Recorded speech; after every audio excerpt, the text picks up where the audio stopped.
Hello बच्चों, आज 12वीं क्लास का जो फिजिक्स है, जो करंट इलेक्ट्रिसिटी हमारी दूसरी यूनिट है, उसका अगला टॉपिक हम शुरू कर रहे हैं। अगला टॉपिक है the factors on which resistivity of a resistance depend. मतलब वो कौन कौन से फैक्टर हैं, कौन कौन से वो फैक्टर्स हैं जिनके ऊपर एक रेजिस्टेंस की रेजिस्टिविटी डिपेंड करती है। तो हमने ओम्स लॉ पढ़ा था। अकॉर्डिंग टू ओम्स लॉ के अकॉर्डिंग क्या था कि V equal to I R, ये हमारे पास फॉर्मूला था। यहाँ पे V क्या है, पोटेंशियल है, I क्या है यहाँ पे इलेक्ट्रिक करंट, और R क्या है उस मटेरियल का या उस कंडक्टर का रेजिस्टेंस। मतलब हमने यहाँ पर ये पढ़ा था कि यदि किसी सर्किट, किसी कंडक्टर के अंदर यदि हम वोल्टेज को बढ़ाएं, तो वोल्टेज को बढ़ाएंगे, जितनी वोल्टेज को बढ़ाएंगे उसमें उसके अंदर जो करंट है वो करंट उतना ही बढ़ेगा। ठीक है, जितनी वोल्टेज को हम बढ़ाएंगे उतना ही, जैसे जैसे हम वोल्टेज को बढ़ाते जाएंगे उसी तरह से करंट का इंक्रीजमेंट होता चला जाएगा, करंट बढ़ता हुआ चला जाएगा। और सबसे पहले ही वोल्टेज क्या करेगा, इस रेजिस्टेंस को, जितना उसके अंदर रेजिस्टेंस है उतनी वोल्टेज हमने पहले देनी पड़ेगी ताकि ये रेजिस्टेंस खत्म हो सके। तो उसके रेजिस्टेंस जितनी पहले वोल्टेज देनी पड़ेगी, उसके बाद करंट फ्लो होना शुरू होगा। हमने ये पढ़ा था। अब यहां से हमने रेजिस्टेंस का फॉर्मूला लिखा था, R is equal to V by I. तो यहाँ पे इसकी यूनिट लिखी थी, हम ओम मान लेते हैं। ओम जैसे वोल्ट पर एम्पियर थी, ये इसकी यूनिट थी, या ओम। ठीक है, यहाँ पर ये जो रेजिस्टेंस है, यहाँ पे ये वोल्टेज है जो हमने किसी कंडक्टर को दी है, और जब ये वोल्टेज दे रहे हैं तो कितना करंट फ्लो हुआ है ये है उसके अंदर। इसका मतलब ये है कि ये जो रेजिस्टेंस है, किसी रेजिस्टर की जो रेजिस्टिविटी होती है, रेजिस्टेंस होता है, वो किन किन फैक्टर के ऊपर डिपेंड करता है। वो इनके ऊपर डिपेंड नहीं करता है, ना तो वो वोल्टेज के ऊपर डिपेंड करता है कि उसका रेजिस्टेंस कितना है, न वो करंट के ऊपर डिपेंड करता है कि उसका रेजिस्टेंस कितना है। तो यहाँ पे जैसे हमने कैपेसिटर पढ़ा था, और उसकी कैपेसिटी थी, उसकी प्रॉपर्टी थी कैपेसिटेंस। ठीक है, जैसे हमने कैपेसिटर का सिंबल ये होता है, और उसकी कैपेसिटेंस ये थी, उसकी प्रॉपर्टी थी कि वो कितना चार्ज स्टोर कर सकता है। यहां पर हम पढ़ेंगे रेजिस्टेंस, ये रेजिस्टेंस का सिंबल होता है। ठीक है, ये रेजिस्टेंस का सिंबल, और इसका जो रिप्रेजेंटेशन होता है वो R से लिखते हैं। ये रेजिस्टर होता है, और ये कितने करंट को, कितने इलेक्ट्रिक करंट को रोक के रख सकता है, वो उसकी प्रॉपर्टी है। तो उसको बोलेंगे हम रेजिस्टेंस। ठीक है, इसका रेजिस्टेंस कितना है। रजिस्टर, ये रजिस्टर है जो कि उस मटेरियल के अंदर, कोई भी हमारे पास कंडक्टर है उसके अंदर करंट को रोक के रखने के काम आता है हमारे। रेजिस्टेंस एक डिवाइस, रजिस्टर एक डिवाइस होता है, जिसी तरह कैपेसिटर एक डिवाइस होता है, और कैपेसिटेंस उसकी प्रॉपर्टी। इसी तरह से रजिस्टर एक डिवाइस होता है, और रेजिस्टेंस उसकी प्रॉपर्टी होती है कि कितने करंट को वो रोक के रख सकता है। अब हम वो फैक्टर पढ़ेंगे जिनके ऊपर एक रजिस्टर का जो रेजिस्टेंस है, मतलब ये R जो है, वो किन किन फैक्टर के ऊपर डिपेंड करता है। तो हम यहाँ पे factors on which resistance of a resistor depend, यहाँ पे हम रेजिस्टिविटी के बारे में भी पढ़ेंगे। सबसे पहले हमारे पास है, हम एक कंडक्टर मान लेते हैं, ये हमारे पास कंडक्टर है। ठीक है, जो एरिया है वो है A, area of cross section. ये इसका जो साइड वाला पार्ट है, इसका एरिया A है, और इसकी जो लेंथ है वो है L। ठीक है, और ये जिस मटेरियल से बना हुआ है वो उसकी है रेजिस्टिविटी रो। ठीक है, ये जिस मटेरियल से बना हुआ है, क्योंकि उसका भी कुछ ना कुछ रेजिस्टेंस होगा। सबसे पहले रेजिस्टिविटी समझो क्या होती है। जैसे रेजिस्टेंस तो होता है कंडक्टर की प्रॉपर्टी, या कंडक्टर इंसुलेटर की कोई भी प्रॉपर्टी जो करंट को आने से रोकती है। और जो रेजिस्टिविटी होती है, वो जो कंडक्टर है वो किस मटेरियल से बना हो, उस मटेरियल की प्रॉपर्टी। ये property of a conductor resistance, और रेजिस्टिविटी जो होती है वो प्रॉपर्टी ऑफ मटेरियल, वो मटेरियल जिससे वो कंडक्टर बना हुआ है। तो यहाँ पे जो रो है ये कांस्टेंट है, कांस्टेंट क्वांटिटी है रो। ठीक है, और जो रेजिस्टेंस है वो चेंज होता रहता है। रेजिस्टेंस डिपेंड करता है कुछ फैक्टर्स के ऊपर जो हम यहाँ पे पढ़ेंगे। हालांकि रेजिस्टिविटी भी डिपेंड करती है कुछ फैक्टर्स के ऊपर, वो भी हम यहाँ पे पढ़ेंगे। लेकिन ये जो रेजिस्टिविटी है, ये रूम टेम्परेचर पर एक फिक्स क्वांटिटी है किसी भी मटेरियल की। हम बात करें गोल्ड की या सिल्वर की, तो अगर गोल्ड का कोई हम मटेरियल लें, या गोल्ड एक मटेरियल है, तो गोल्ड का कोई ऑब्जेक्ट लें, यदि उसकी लेंथ को बढ़ाएं, या किसी भी चीज से, किसी भी तरह से एरिया में चेंजेस करें या लेंथ में चेंज करें, तो उसका रेजिस्टेंस क्योंकि एरिया और लेंथ बढ़ रहे हैं तो इसके साथ उसका रेजिस्टेंस चेंज होता जाएगा। लेकिन अगर रेजिस्टिविटी की बात करें तो अगर सोना हो या चांदी हो तो उसको लेंथ या उसकी एरिया बढ़ाने के बाद या उसको बड़ा करने के बाद रहे तो वह गोल्ड ही का, गोल्ड से अलावा कोई चीज नहीं बनेगी, वो गोल्ड ही रहेगा। तो ये क्या है, ये प्रॉपर्टी है मटेरियल की, जिसकी वजह से वो अपने अंदर से करंट को फ्लो नहीं होने देती। ये है रेजिस्टिविटी। और किसी कंडक्टर की हम प्रॉपर्टी को लिखें कि वो अपने अंदर से करंट को फ्लो नहीं होता, उसको रेजिस्टेंस बोलते हैं। तो सबसे पहले हम ये ध्यान रखें कि अज्यूम करो कि हमारे पास एक मोटर है, मोटर जिससे जो पानी को पंप करती है, यानी हम पंप है हमारे पास लाइट वाला। तो यदि हम बात करें यहाँ पर, जैसे ये पंप है जिसके अंदर से पानी बाहर निकल रहा है, ठीक है, इस तरह से पानी बाहर निकलेगा। तो यदि हम इस पाइप के पास देखें, इस मोटर की इस पाइप के पास देखें तो सबसे ज्यादा प्रेशर होता है पानी का, सबसे ज्यादा प्रेशर, मतलब यहाँ पर पानी हमें सबसे ज्यादा मिलता है। प्रेशर को भूल जाओ तुम, प्रेशर नहीं, पानी यहाँ पर सबसे ज्यादा मिलेगा। अगर हम एक काम करें, इसके ऊपर एक पाइप लगा दे और हमें कहीं और पानी लेके जाना है, ठीक है, हमें कहीं और पानी लेके जाना है, तो यहाँ पर जितना ज्यादा पानी आ रहा था, अब यहाँ पर अगर देखेंगे तो उतना पानी नहीं मिलेगा, हमें पानी थोड़ा सा कम मिलेगा और पानी का प्रेशर भी कम मिलेगा, ठीक है। अगर लेंथ और बढ़ा दे हम इसकी, इस पाइप की लेंथ और बढ़ा दे तो हमें पानी थोड़ा थोड़ा सा मिलेगा, ठीक है। दूसरी चीज, यदि हम इसका ये जो पाइप है इसकी मोटाई को बढ़ा दे, पाइप की मोटाई को बढ़ा दे तो पानी हमें ज्यादा मिलेगा, ठीक है, पानी हमें ज्यादा मिलेगा इस पाइप से। तो ये समझो कि इसके अंदर जो फ्लो हो रहा है पानी वो करंट है, वो करंट है, ठीक है। और इसके अंदर, इस पाइप के अंदर ऐसा कुछ है, जैसे जैसे लेंथ बढ़ाते जाओगे वो करंट कम होता जाएगा, तो उसको बोलते हैं रेजिस्टेंस, जो हमने पढ़ा था। मतलब हर एक मीटर, यूनिट मीटर के अंदर, यूनिट लेंथ के अंदर कुछ ना कुछ रेजिस्टेंस है उसका। जैसे जैसे उसकी लेंथ बढ़ाते जाएंगे वैसे वैसे उसका रेजिस्टेंस बढ़ता जाएगा, मतलब करंट का फ्लो कम होता जाएगा। ये पहली चीज, ठीक है। हम लेंथ की बात करें तो जो रेजिस्टेंस है, रेजिस्टेंस वो डायरेक्टली प्रोपोर्शनल है लेंथ के। जितनी ज्यादा लेंथ बढ़ाते जाएंगे हम उतना ही ज्यादा रेजिस्टेंस बढ़ता जाएगा उस मटेरियल का। हम इसके अंदर बात करें तो रेजिस्टेंस की बात हो रही है, रेजिस्टिविटी की नहीं। अब यदि इसका area, area of cross section, ये वाला हिस्सा अगर मोटा कर दे, ये वाला हिस्सा मोटा कर दे, तो अगर मोटा कर देंगे तो क्या होगा, यहां से हमें पानी जो है वो ज्यादा मिलेगा, ठीक है।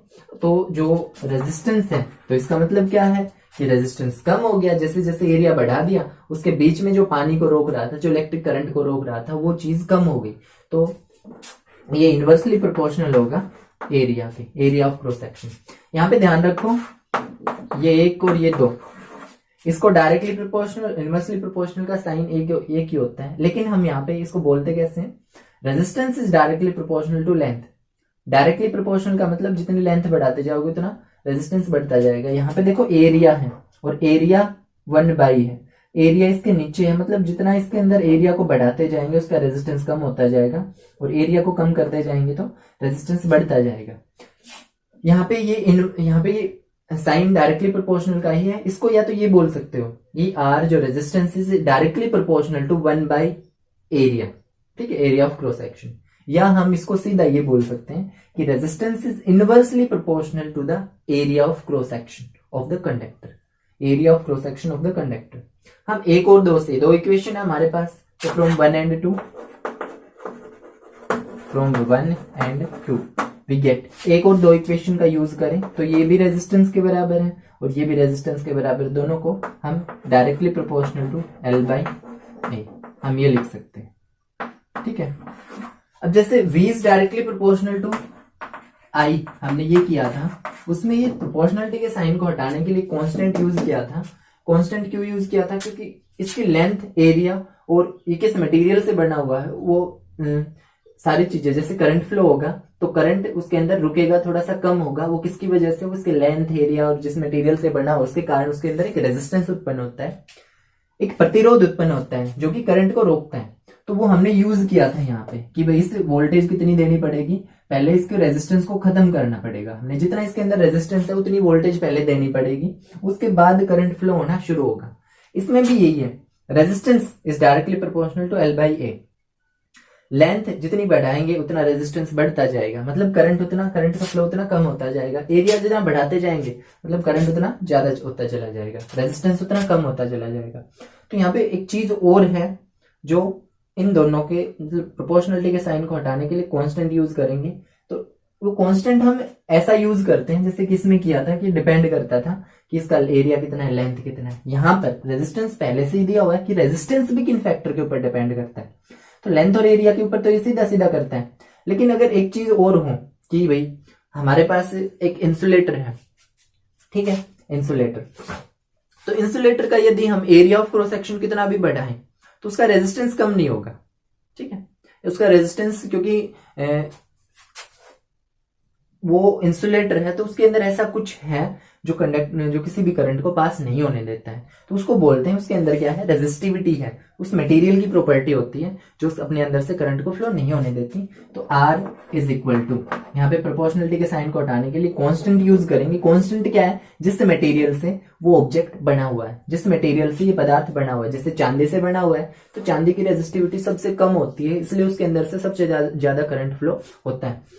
और जैसे गोल्ड और कई चीजें ऐसी होती हैं जो इंसुलेटर होती हैं, उसकी रेजिस्टिविटी बहुत ज्यादा हाई होती है। अगर हम इंसुलेटर की बात करें तो इंसुलेटर की रेजिस्टिविटी जो होती है वो इन्फिनिटी होती है, इनफाइनाइट होती है, जिसकी वजह से उसका जो रेजिस्टेंस है वो भी इनफाइनाइट हो जाता है, ठीक है।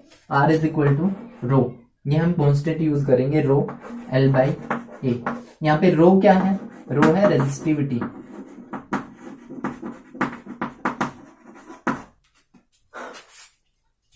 यहाँ पे हम रेजिस्टिविटी को कैसे डिफाइन करेंगे, resistivity is defined as the, यहाँ पे हम रेसिप्रोकल ऑफ कंडक्टिविटी भी बोल सकते हैं। कंडक्टर होगा, कंडक्टर का उल्टा वो क्या होगा, उसका रेजिस्टेंस ज्यादा होगा। तो कंडक्टिविटी मतलब एक ऐसी प्रॉपर्टी जिसे किसी कंडक्टर के अंदर से करंट फ्लो होने देती है। रेजिस्टिविटी एक ऐसी प्रॉपर्टी जो किसी मटेरियल के अंदर से करंट नहीं फ्लो होने देती, ठीक है। तो ये दोनों एक दूसरे के रेसिप्रोकल हैं, ये रेजिस्टिविटी है, कंडक्टिविटी कहें तो इसका रेसिप्रोकल है। Resistivity is defined as the reciprocal of conductivity, या हम ये कह सकते हैं रेजिस्टिविटी इसके अंदर से इलेक्ट्रिक करंट को फ्लो को रोकता है, ठीक है, तो उसको बोलते हैं रेजिस्टिविटी। यहाँ पे हम रेजिस्टिविटी पढ़ ली, तो रेजिस्टिविटी की यूनिट और देख लेते हैं क्या। तो यहाँ पे देखो रेजिस्टेंस जो होते हैं वो अगर लेंथ बढ़ाओगे तो उसका रेजिस्टेंस बढ़ेगा, एरिया बढ़ाओगे तो उसका रेजिस्टेंस कम होगा। तो कौन कौन से फैक्टर हैं जिनके ऊपर एक रेजिस्टेंस डिपेंड करता है, तो पहली चीज है लेंथ, क्या है, लेंथ ऑफ कंडक्टर, ठीक है। दूसरी चीज है area of cross section,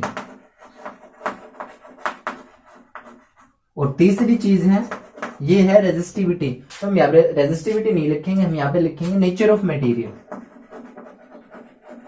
nature of material, कि वो किस मटेरियल, मतलब मटेरियल का नेचर क्या है, मटेरियल कंडक्टर है, इंसुलेटर है या सेमीकंडक्टर है, वो डिपेंड करता है वो किस मटेरियल से बना हुआ है। तो ये है nature of material, rho, resistivity. अगर हम बात करें रेजिस्टिविटी की तो यहां से रेजिस्टिविटी की यूनिट निकालो, इस इक्वेशन से ये 4 आ गई। From equation 4 resistivity is equal to RA/L, ये हमारे पास एक इक्वेशन आ गई रेजिस्टिविटी की। और अगर यहां से रेजिस्टिविटी की यूनिट हम फाइंड करें तो रेजिस्टेंस की यूनिट होती है ओम, एरिया की metre square divide by length की होगी मीटर, तो 1 मीटर से 1 मीटर कैंसिल और ये हो जाएगा ओम मीटर। ये किसकी यूनिट है, ये रेजिस्टिविटी की यूनिट है, ओम मीटर। इसके डायमेंशन फार्मूले की बात करें तो रेजिस्टेंस का डायमेंशन फार्मूला हमने पढ़ा था, V/I इस तरह से था। और यहाँ जो लेंथ है एरिया, और एरिया का L स्क्वायर, लेंथ का L, इस तरह से कैंसिल आउट करके हमें क्या मिल जाएगा, जैसे जो रेजिस्टेंस का आया था उसके साथ एक L को और ऐड कर दो, ठीक है, हमारे पास क्या आ जाएगी, रेजिस्टिविटी का डायमेंशन फॉर्मूला, ये है रेजिस्टिविटी, ठीक है। तो इसके साथ साथ जुड़े 1-2-3 और फैक्टर हैं।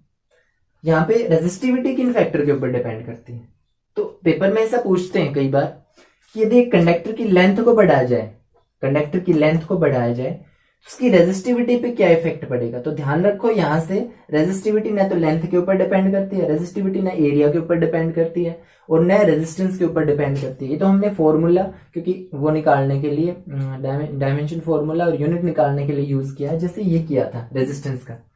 तो रेजिस्टिविटी इनमें से किसी फैक्टर के ऊपर डिपेंड नहीं करती है, क्योंकि वो प्रॉपर्टी ऑफ मटेरियल होती है जो लेंथ या एरिया को बढ़ाने या घटाने से चेंज नहीं होगी। इसमें क्या होगा, यदि हम टेम्परेचर को बढ़ाएं, तो हमने पढ़ा था कि यदि किसी कंडक्टर के टेम्परेचर को बढ़ाते हैं, इसमें ध्यान रखो कंडक्टर, सेमीकंडक्टर और इंसुलेटर, यदि हम किसी कंडक्टर के टेम्परेचर को बढ़ाते हैं, कंडक्टर के टेम्परेचर को, ये पहला हमारे पास कंडक्टर के टेम्परेचर को हमने इंक्रीज कर दिया, कंडक्टर के टेम्परेचर को बढ़ा दिया, तो क्या होगा, तो उसकी रेजिस्टिविटी जो होगी, उसकी जो कंडक्टर है, क्योंकि वो चांदी या किसी कंडक्टर मटेरियल से बना होगा कंडक्टर, यदि उसके टेम्परेचर को बढ़ा दिया जाए तो उसकी जो रेजिस्टिविटी है, यहाँ पे रेजिस्टिविटी की बात करेंगे, जो रेजिस्टिविटी है वो क्या होगी, कंडक्टर की रेजिस्टिविटी बढ़ेगी। ठीक है, कंडक्टर की रेजिस्टिविटी बढ़ेगी, अर्थात कंडक्टर का यदि टेम्परेचर बढ़ा दें तो उसके रेजिस्टेंस पर क्या इफेक्ट पड़ेगा, तो रेजिस्टेंस, क्योंकि रेजिस्टिविटी बढ़ रही है तो रेजिस्टेंस भी बढ़ेगा। ध्यान रखो, अगर इसकी वही बात है, डिक्रीज कर दें तो ये डिक्रीज होगी, और कंडक्टिविटी की बात करें या कंडक्टेंस की बात करें तो वो डिक्रीज होती जाएगी। जैसे जैसे कंडक्टर के टेम्परेचर को बढ़ाते जाएंगे, इसको और ज्यादा टेम्परेचर पर हम रखेंगे तो इसकी रेजिस्टिविटी इंक्रीज होती जाएगी, मतलब ये कंडक्टर से इंसुलेटर बनना शुरू हो जाएगा, इसके अंदर से करंट पास नहीं होगा। अगर हम बात करें सेमीकंडक्टर की, तो यदि उसका टेम्परेचर बढ़ाते हैं हम तो उसकी रेजिस्टिविटी डिक्रीज होती है, मतलब सेमीकंडक्टर को यदि ज्यादा टेम्परेचर पर रखेंगे तो वो कंडक्टर बन जाएगा। इसका कारण होता है इसके अंदर जो इलेक्ट्रॉन्स की मोशन होती है उसकी वजह से, जो जिगजैग मोशन होती है उसकी वजह से होते हैं ये, आगे तुम किसी क्लासेस में पढ़ोगे बीएससी के अंदर ही। अगर इंसुलेटर की बात करें तो इंसुलेटर का तुम कितना भी टेम्परेचर बढ़ाओ रेजिस्टिविटी पे कोई इफेक्ट नहीं पड़ेगा। ठीक है, क्योंकि वो इंसुलेटर हो गया। हम कंडक्टर और सेमीकंडक्टर की बात करें, ये पूछ सकते हैं एक सेमीकंडक्टर के टेम्परेचर को बढ़ाते हैं तो उसकी रेजिस्टिविटी के ऊपर क्या इफेक्ट पड़ता है, तो हमने बताना है कि क्या इफेक्ट पड़ता है। दूसरी चीज, एक क्वेश्चन ये भी पूछते हैं कि कंडक्टर की हमने लेंथ को बढ़ा दिया तो उसकी रेजिस्टिविटी पे क्या इफेक्ट पड़ेगा, तो रेजिस्टिविटी जो होती है वो टेम्परेचर पर डिपेंड करती है और एक नेचर ऑफ मटेरियल के ऊपर डिपेंड करती है। रेजिस्टिविटी ध्यान रखो, एक तो टेम्परेचर पे के ऊपर डिपेंड करेगी, जितना टेम्परेचर बढ़ाते जाएंगे कंडक्टर और सेमीकंडक्टर के हिसाब से उसकी जो रेजिस्टिविटी है वो चेंज होती जाएगी। ठीक, लेकिन लेंथ और एरिया बढ़ाने से कंडक्टर के जो कंडक्टिविटी है उसके ऊपर कोई इफेक्ट नहीं पड़ता है लेंथ और एरिया बढ़ाने से। ये क्वेश्चन हर बार पूछा जाता है एक नंबर में, और काफी गलत करके आते हैं, बताने के बाद भी गलत करते हैं इस क्वेश्चन को।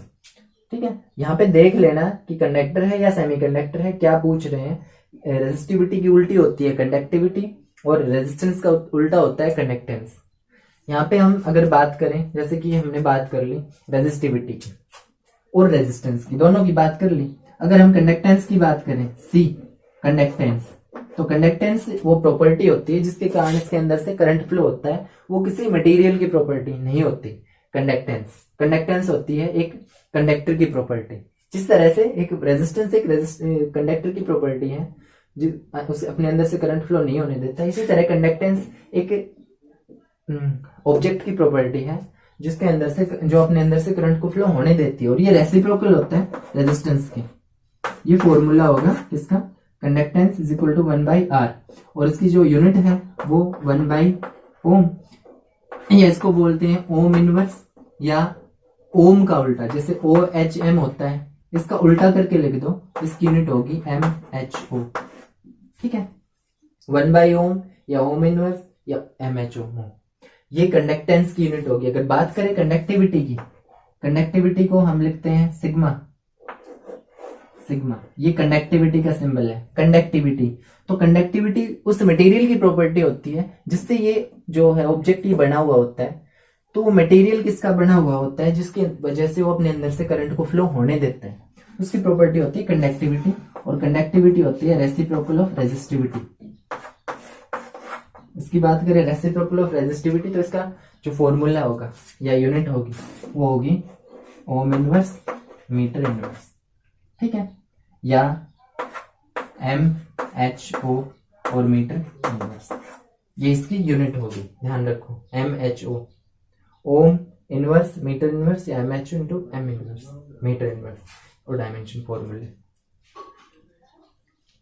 तो वो फैक्टर हैं जिनके ऊपर एक कंडक्टर की conductance, conductivity, resistance, resistivity depend करती है। तो रेजिस्टिविटी की उल्टी, अगर रेजिस्टिविटी बढ़ेगी तो कंडक्टिविटी घटेगी, रेजिस्टेंस बढ़ेगा तो कंडक्टेंस घटेगा। यहाँ पर अगर बात करें कि भाई लेंथ बढ़ा दो कंडक्टर की तो कंडक्टिविटी पे क्या इफेक्ट पड़ेगा, तो कंडक्टिविटी पे कोई इफेक्ट नहीं पड़ता है। जिसके अब TY आ जाए ना पीछे, रेजिस्टिविटी, कंडक्टिविटी, इलेक्ट्रिसिटी, इस तरह से लेंथ और एरिया बढ़ाने से उनके ऊपर कोई इफेक्ट नहीं पड़ता है। हाँ, टेम्परेचर का इफेक्ट पड़ेगा इनके ऊपर, टेम्परेचर को अगर बढ़ाएंगे तो वो डिपेंड करता है कंडक्टर है या सेमीकंडक्टर का, उस हिसाब से इसके ऊपर इफेक्ट पड़ेगा। तो ये वो फैक्टर हैं जिनके ऊपर एक रेजिस्टेंस की रेजिस्टिविटी या एक कंडक्टर का रेजिस्टेंस, एक कंडक्टर का कंडक्टेंस, कंडक्टिविटी, ये सारी चीजें डिपेंड करती हैं।